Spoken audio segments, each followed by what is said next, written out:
따라서 검사 수사권을 완전히 박탈하는 것은 이혼 소지가 큽니다.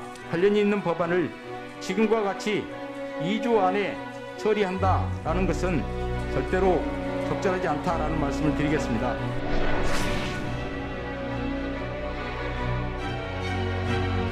실무를 담당하는 평검사들도 개정에 대한 문제점을 인식하고 검찰 내부망을 통해 다양한 의견을 개진하고 있습니다. 형사 절차를 굉장히 많이 지금 근본적으로 바꾸는 그런 내용이기 때문에 좀 면밀하게 검토를 하고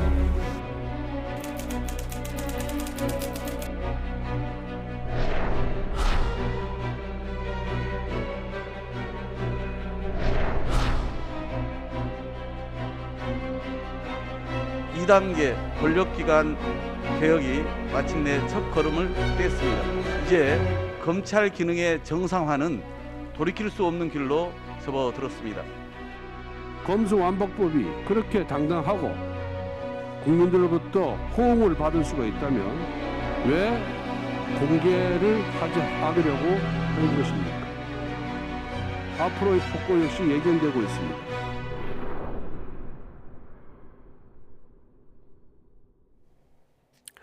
네, 문재인 대통령과의 면담 다음 날 김호수 검찰총장 검수완박 관련 중재안을 제시하며 다시 국회 설득에 나섰습니다.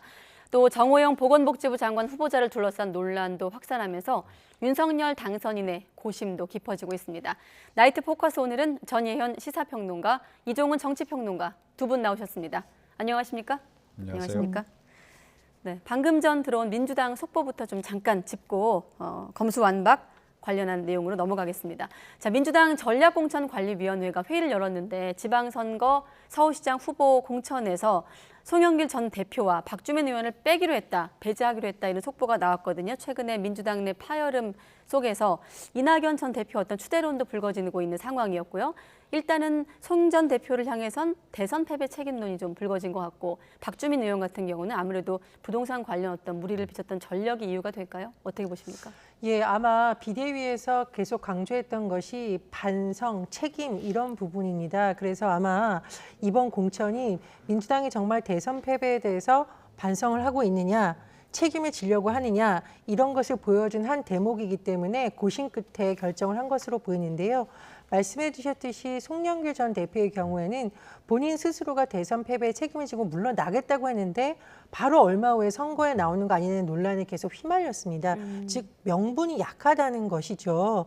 인지도나 이런 데에 비해서는 아마 굉장히 높을 겁니다. 하지만 그런 점을 염두에 두고 컷오프한 것으로 보이고요. 네. 박주민 의원의 같은 경우에는 임대차 3법과 관련해서 물론 법이 통과되기 전입니다만 부동산 관련해서 정작 본인은 그 이상 전월세 상한제에 있는 5% 이상을 올렸다라는 이른바 부동산 관련한 무리와 관련된 인물로 아마 공간위에서 해석을 한 것 같습니다. 네.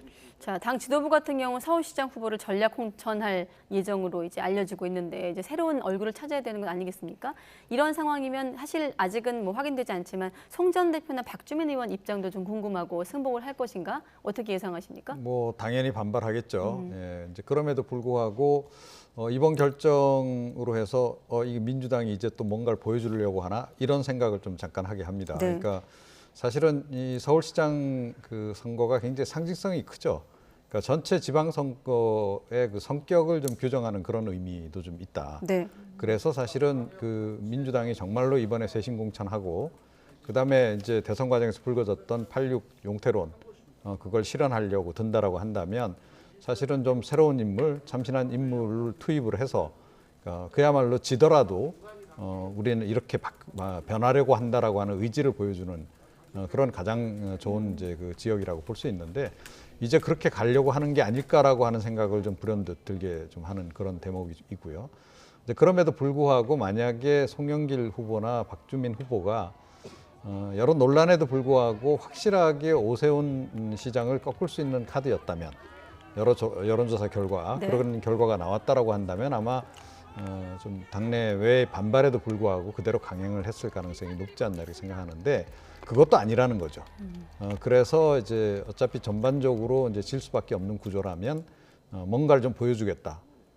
그래서 제가 보기엔 국민의힘 쪽에서 약간 좀 긴장을 해야 될 상황이 좀 된 게 아닌가 이렇게 생각합니다. 네. 자, 속보가 들어왔기 때문에 아무래도 정치부에서 지금 취재가 있을 겁니다. 추가 속보 또 확인하시기 바라고 검수완박 논란으로 넘어가겠습니다. 자, 김호수 검찰총장이 검수완박 법안과 관련해서 대통령과 70분 동안 면담을 하고 이후 또 대안을 제시하고 됐는데, 자, 김호수 총장 발언부터 바로 듣겠습니다. 검수완박 법안보다는 예를 들어서 검찰 수사의 공정성, 독립성 확보를 위한 특별법 같은 것을 국회에서 개정하는 방법도 있을 것 같고요. 또 수사 자체의 공정성에 문제가 된다면 수사권자인 검찰총장, 고검장, 지검장 등을 국회에 출석시켜서 수사 중인 이유로 문제가 된다면 국회 정부위원회처럼 비공개를 전제로 충분히 현안에 대해서 질의도 하시고 또 저희들의 답변도 한번 듣고 또 자료 제출도 받는 방법도 있을 것이라고 생각합니다. 2019년에 검찰 개혁을 할 때 핵심 쟁점은 수사 지휘와 수사권을 어떻게 균형 있게 할 거냐 문제였는데, 그때 수사 지휘를 없애는 대신에 검찰 수사권을 남겼었습니다. 그렇다면 이제 다시 한번 논의를 해서 검찰 개혁이 필요하다고 한다면, 그러면 수사 지휘는 부활하고 수사권은 없애는 것도 한번 논의해 볼 수 있다. 마지막 문장에 들어있죠. 수사 지휘는 부활하고 수사권은 없애는 것도 한번 논의해 볼 수 있다. 자, 잠깐 정리해 보면 사표를 내겠다면서 이제 배수의 진을 쳤고, 그리고 이제 대통령과 면담이 성사됐고 70분간 만났습니다. 다시 이제 대검으로 출근을 했고 오늘 국회로 달려갔거든요. 자, 특별법 제정을 대안으로 언급을 했습니다. 자, 대통령을 만나고 나서 김호수 총장의 입장 어떻게 좀 보십니까? 예, 제가 보기에 문 대통령이 김호수 총장과 면담을 한 것은 누구의 편을 들어준다라기보다는 극한의 갈등 사항을 좀 차단하려는 시도였다고 봅니다. 사실 최근에 검찰 개혁이든 검수완박이든 지금 논의 과정을 보면 본질은 정작 사라지고 대립과 대립만 남은 양상이 되고 있거든요. 이런 상황에서 검찰총장이 그냥 직을 던지고 공무를 수행하는 것까지 멈춘다면은 사실대로 국민들은 어떤 공무원 집단에 대한 불신도 가중될 수 있는 것이고요. 이것이 정치 쟁점화될 극한의 갈등으로 갈 가능성은 더 커집니다. 네. 그런 점을 좀 차단하기 위해서 김호수 총장의 의견을 경청하는 모습을 문 대통령이 보여준 것이라고 생각을 하고요. 저는 어떤 쪽으로 결론이 나든 지금처럼 총장이 좀 대안을 내놓고 국회에서 서로 의견을 교환하고 이런 과정이 매우 중요하다고 생각을 합니다. 지금 우리가 민주주의를 자꾸 얘기를 하는데 결과 못지않게 중요한 것이 그 과정에서 서로 협의하고 네. 대안이 만들어지는 과정을 국민들에게 보여주는 것이라고 생각을 하거든요. 그래서 어쨌든 극한의 갈등을 피해가고 대안을 마련해 오려라는 시도 자체는 긍정적으로 평가합니다. 네, 앞서 그 대통령 입장이 나왔는데 이번에 사실 원론적인 어떤 중재안을 내놨다 이런 평가가 많았는데 지금 보면 개혁은 검경의 입장을 떠나 국민을 위한 것이다라고 했고 또 국회의 입법도 그래야 한다. 이렇다 보니 좀 아전인수로 해석이 되면서도 논란을 일으키고 있는 거고 만남 이후 평론가님은 어떻게 보십니까? 네, 문재인 대통령 만남 이후에 갑자기 결기가 사라졌네요. 예, 그리고 굉장히 좀 고무가 된 것 같아요. 김호수 총장이. 예, 네. 문재인 대통령이 어떤 희망적인 발언을 했는지 모르겠는데 지금 청와대가 공개한 내용으로 봐서는 문재인 대통령의 발언 중에 그렇게 김호수 검찰총장이 고무될 만한 발언은 전 없었다라고 봅니다. 그러니까 오히려 문재인 대통령은 굉장히 애매한 발언을 지금 했어요. 그러니까 이도 저도 아닌 명확하게 본인의 입장을 밝히지 않은 그런 그 상황이다라고 좀 봅니다. 이것 가지고 지금 사실은 오히려 더 논란이 일고 있는데 김호수 검찰총장은 자기 좋을 대로 일단 해석을 한 것 같아요. 그래서 내가 이러이러한 중재안을 이제 내게 되면 지금 민주당 쪽에서 수용을 하지 않겠나 이런 이제 기대감을 갖고 있는 것 같은데 민주당은 제가 보기엔 이미 강을 건넜다라고 저는 생각하거든요. 김호수 검찰총장이 이야기하는 수사지휘권 부활 그거 절대 할 생각이 없을 겁니다. 그러니까 그거나 수사권 존치나 뭐가 다르냐라고 아마 분명히 민주당 쪽에서는 이야기할 가능성이 좀 높지 않나 이렇게 생각을 해요. 그래서 지금 민주당이 수용하기도 힘든 그 절충안을 들고 지금 굉장히 희망을 많이 가지고 계시는 것 같은데 죄송하지만 그거는 좀 아마 좀 성사되기 어려울 것이다. 오히려 지금 결기가 사라진 부분 관련해서 선후배 검사들이 많이 실망하고 있지 않을까 이렇게 생각합니다. 결기가 사라진 것 같다. 그래서 선후배 검사들이 실망할 것이다. 자, 앞서 그 자막 속에서 수사 지휘권을 부활하고 수사권을 없애는 것도 논의해 볼 수 있다는 김호수 총장 발언이 있었는데 여기에 대해서 대검이 입장을 밝혔습니다. 어제 대통령과 면담에서 그런 것에 관해 검토한 바가 없다라는 또 입장을 밝히면서 좀 혼란을 주기도 했어요. 아마 검찰 내부에서 여러 가지 의견이 좀 엇갈리는 것으로 보입니다. 그러니까 현실적으로 지금 민주당이 다수당인 상황에서 그래도 우리의 요구를 관철시킬 수 있는 안이 무엇일까를 아마 김호수 검찰총장은 좀 생각을 한 것 같고요. 하지만 대검 같은 경우에는 기존에 검사들이 주장했던 안에 조금 더 방점을 둔 것으로 보입니다. 근데 저는 문 대통령의 발언 중에서 굉장히 유심히 본 발언이 있는데 네. 국회의 권한을 존중하면서 검찰총장이 검사들을 대표해서 직접 의견을 제출을 하라고 얘기를 했습니다. 굉장히 원론적인 얘기인 것 같지만 공무원들이라던가 공무를 담당하는 이들이 꼭 지켜야 될 발언이라고 생각을 하는데요. 국회의 권한을 존중하지 않는 상태에서 돌아간다면 입법부의 권한 자체를 침해하고 정치를 한다는 논란이 제기될 수밖에 없습니다. 그래서 아마 이런 발언에 좀 초점을 맞춰야 된다고 보고요. 네. 검찰총장이 있는데 검사들이 제각각 의견을 제기한다면 검찰 자체가 사실은 신뢰할 수 없는 집단이라는 비판이 있을 수도 있어요. 그래서 이런 부분에 있어서는 지금 뭐 어쨌든 검사들이 회의를 하고 있는데 의견을 좀 모아서 국민들도 좀 납득할 수 있는 검찰의 방안이 나와야 된다고 생각을 하고요. 제가 국민이 납득할 수 있는 아니라고 자꾸 강조하는 이유는 뭐냐면 검찰 개혁이란 화두가 끝없는 정치권의 논란에도 불구하고 계속 시기마다 나오는 이유를 검찰이 좀 돌아봐야 된다는 거죠. 그래서 자성에 대한 부분도 들어가야만 국민들이 아 검찰이 정말 변하고 있구나라는 시선으로 검찰이 내놓는 안에 대해서 관심을 더 갖지 않을까 그런 생각이 듭니다. 네. 자, 신구 권력 갈등 속에 정권 교체기 갈등 속에서 이 같은 검수완박 논란이 불거졌습니다. 자, 인수위 입장은 어떨까요? 이 같은 검수완박 법안에 대해서 깊은 우려를 표명했고 즉각 중단을 촉구했습니다. 입법 폭주다 이렇게 표현하고 있거든요. 네. 그러니까 지금 뭐 검찰만 문제 제기를 하고 있는 게 아니죠. 지금 법원행정처 그러니까 사법부조차도 지금 그 문제 제기를 하고 있는 거예요. 네. 대한민국 삼권 분립 국가 아닙니까? 왜 삼권 분립을 했습니까? 그러니까 어느 한 부든 그러니까 입법부든 사법부든 행정부든 과도하게 권한이 한쪽으로 집중되는 것을 막겠다. 또 한쪽이 너무 질주하는 폭주하는 부분에 대해서 견제를 하도록 하겠다라고 하는 것이 가장 큰 목적이라고 이제 봐야 되는 겁니다. 자, 입법 만능주의로 가면 어떤 일이 벌어질까요? 독재 국가도 다 법 만들어서 법에 근거해서 합니다. 예.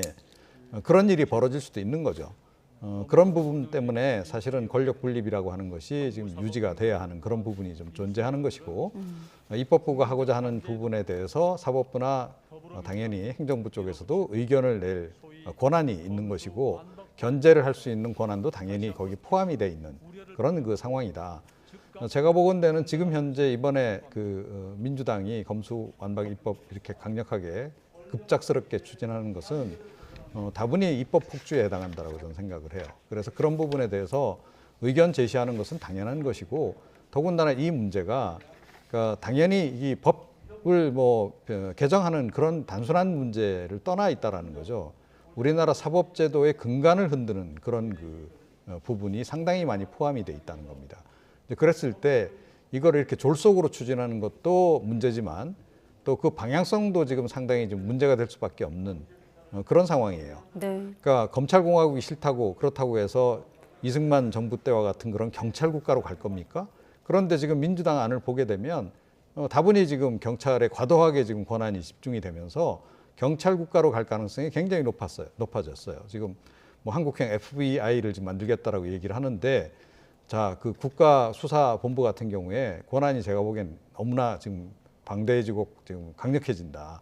그럼 그건 도대체 그 기관은 어디서 견제를 할 수 있겠는가 하는 거예요. 그런 수단을 제대로 만들어 놓지 않고 그런 쪽으로 갔다가는 그야말로 경찰 국가가 되는데 그런 부분에 대한 그 과거 우리 경험도 있음에도 불구하고 왜 그런 지향을 지금 갖고 지금 가려고 하는 것인지 저는 좀 납득이 안 갑니다. 예. 네. 그래서 이건 제가 조금 의견을 말씀을 드려야 될 것 같아요. 네. 일단 언론 보도를 보면 대법원, 법원, 행정처에서 낸 의견 자료는 수사 기소권의 분리는 국회가 입법 정책으로 결정할 사안임을 전제로 낸 것입니다. 그러니까 큰 방향에서의 수사 기소 방향에 대해서 찬성이다 반대를 한 것은 아니고요. 지금 논의되는 것이 법적 모호성이라든가 여러 가지 보완 장치에 있어서 어떤 것이 필요한가라는 의견을 제시한 것으로 지금 일단 언론 보도 통해서 밝혀지고 있다는 내용을 좀 전해드리고요. 두 번째로 평론가님께서 경찰에 대해서 얘기하셨었는데 저도 이제 검찰에 대한 얘기를 좀 드리겠습니다. 그렇다면 지금 무소불위의 권력을 갖고 있다고 불리는 검찰에 대한 견제는 도대체 어떻게 해야 되는 걸까요? 지금 왜 이런 우려가 제기되고 있냐면 윤석열 당선인이 장관의 수사 지휘권 폐지와 관련해서 얘기를 했었거든요. 그런데 이 장치는 그동안 일부 오남용이 됐다 하더라도 검찰의 수사를 남용할 수 있는 제도로서 필요하다는 의견이 많습니다. 그래서 이 부분에 대한 우려도 존재를 하고 있는 것이고요. 특히나 지금 검찰공약이라는 용어가 다시 나오는 그 맥락을 좀 봐야 됩니다. 일단 윤석열 당선인이 검찰총장 출신이고요. 원내대표, 국민의힘의 원내대표 권성동 의원도 검사 출신입니다. 통일부 장관 후보자 검사 출신이에요. 법무부 장관 후보자 여권과 정치적으로 악연이 얽혀 있다고 평가받는 한동훈 검사 역시 검사 출신입니다. 이렇다 보니까 가뜩이나 지금 검찰에 대해서 여러 가지 견제할 수 있는 장치에 대해서 고민이 많은 시기에 주요 요직마다 검사들, 특히 당선인의 뜻을 같이 할 것이라고 알리는 최측근으로 알려진 인물이 배치되다 보니까 계속 우려가 나온다는 배경도 있거든요. 그런 점도 좀 덧붙여서 말씀을 드립니다. 네, 그래서 19년 만에 전국 평검사 회의도 열리고 있습니다. 회의는 비공개인데 그 회의 들어가기 전에 한 발언이 있거든요. 잠깐 들어보시죠. 형사사법 현장에서 실무를 담당하는 평검사들도 개정에 대한 문제점을 인식하고 검찰 내부망을 통해 다양한 의견을 개진하고 있습니다.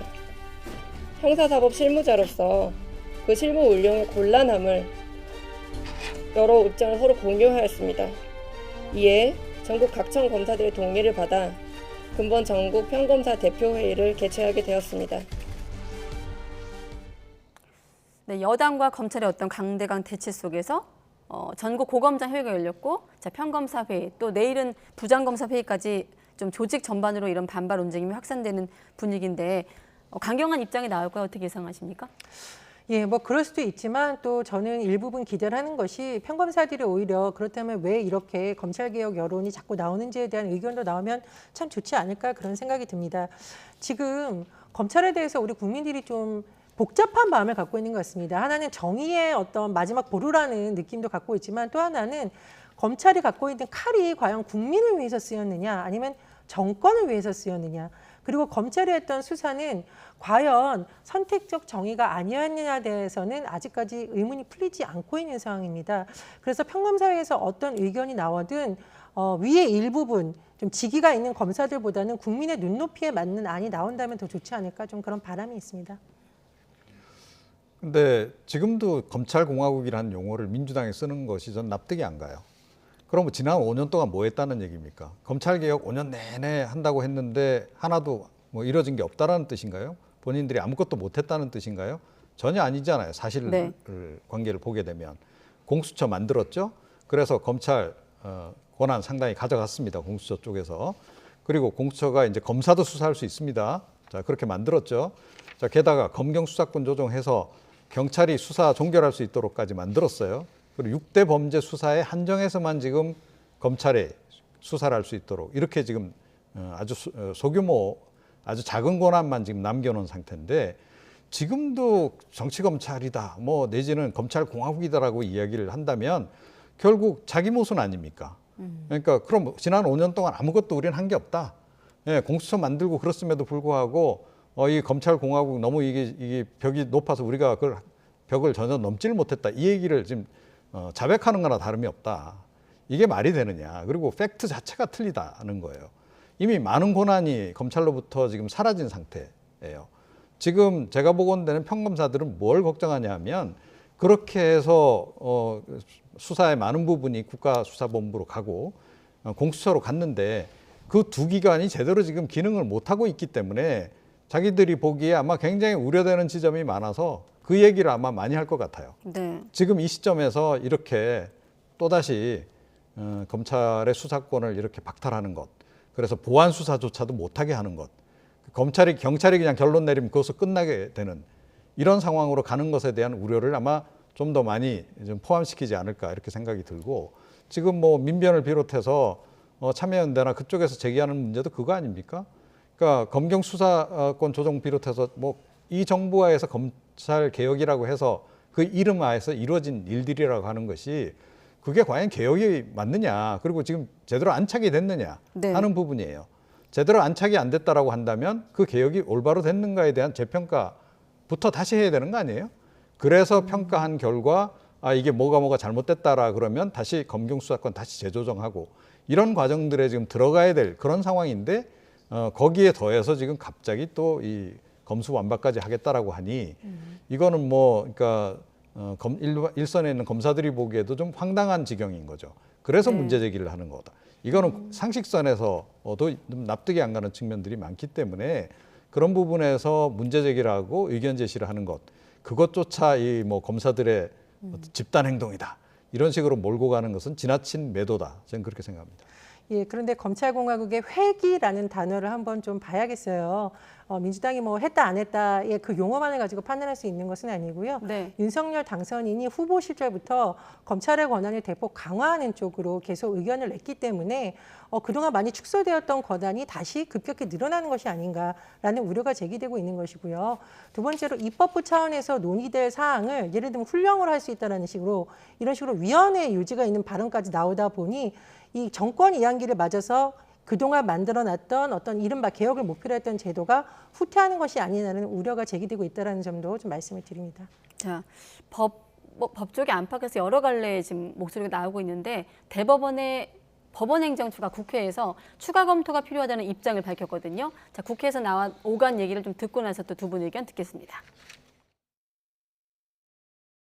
형사 절차를 굉장히 많이 지금 근본적으로 바꾸는 그런 내용이기 때문에 이거는 좀 각계의 의견을 잘 수렴을 해보고, 그리고 또 지금 해당 조문도 좀 면밀하게 검토를 하고 좀 할 그런 필요성이 있다고 생각합니다. 방금 그 말씀은 그 법원행정처나 대법원의 공식 입장입니까? 아니면 차장님의 개인 생각이십니까? 공식 의견이기도 하고, 그리고 저희 제 개인적인 생각이기도 하고, 법사위에서 저희한테 이제 의견 조회가 와서 그걸 금요일 거의 뭐 퇴근 시간 차장님. 다 돼가지고 차장님, 일주일이 다 많이 안 끝났습니다. 차장님, 지금 뭐 하시는 겁니까? 제가 지금 질의를 하고 있잖아요. 저희는 그것은 부적절한 의견이라고 생각되고 앞으로 그런 의견은 주지 않으시는 게 맞습니다.